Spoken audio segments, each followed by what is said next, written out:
ఇటీవలే జీఎస్టీ రేట్లలో భారీ సంస్కరణలను తీసుకొస్తూ నిర్ణయం తీసుకున్నామని కేంద్ర మంత్రి నిర్మలా సీతారామన్ ప్రకటించిన విషయం తెలిసిందే. ఈ-కామర్స్, క్విక్ కామర్స్ ప్లాట్ఫామ్లు డెలివరీ ఛార్జీలపై 18% జీఎస్టీ చెల్లించాల్సి ఉంటుందని ఆమె ప్రకటించారు. సెప్టెంబర్ 3న జరిగిన 56వ జీఎస్టీ కౌన్సిల్ సమావేశంలో తీసుకున్న నిర్ణయంతో ఈ మేరకు ప్రకటన చేశారు.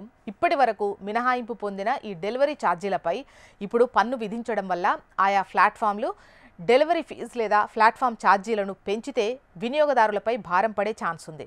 వివిధ మీడియా కథనాల ప్రకారం చూస్తే కంపెనీలు కొత్త జీఎస్టీ ప్రభావం వల్ల తలెత్తే ఆదాయ నష్టాన్ని అంచనా వేస్తున్నాయి. ఆ నష్టాన్ని తగ్గించుకునేందుకు వినియోగదారులపై భారం మోపే ఛాన్స్ ఉంది. పరిశ్రమ నిపుణుల విశ్లేషణ ప్రకారం చూస్తే డెలివరీ ఛార్జీలు ఈ కంపెనీల ద్వారా ప్రధాన కార్యకలాపాల్లో భాగం కావడంతో కొత్త పన్ను ప్రత్యక్షంగా ప్రభావం ఉంటుంది. అయితే వాల్యూ యాడెడ్ సర్వీసులు వాడుతున్నటువంటి వినియోగదారులపై పెద్దగా ప్రభావం ఉండకపోవచ్చు.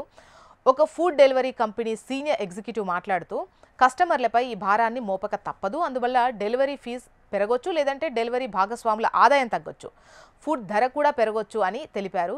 కంపెనీలు జీఎస్టీ భారాన్ని వినియోగదారులపై మోపితే వారు హోమ్ డెలివరీ సమయంలో అదనంగా పన్ను చెల్లించాలి. ఫర్ ఎగ్జాంపుల్, ఒక వినియోగదారుడు 500 రూపాయల విలువైన ఫుడ్ ఆర్డర్ చేస్తే రెస్టారెంట్ జీఎస్టీతో 88 దాదాపు 15 రూపాయల ప్లాట్ఫామ్ ఫీజు ఉంటుంది. ప్యాకింగ్ ఛార్జీలు కూడా చెల్లిస్తున్నారు. ఇప్పుడు డెలివరీ సేవలు వచ్చేసి 18% జీఎస్టీ కంపెనీలు వినియోగదారులపై మోపితే అదనంగా పన్ను చెల్లించాల్సినటువంటి అవసరం ఉంటుంది.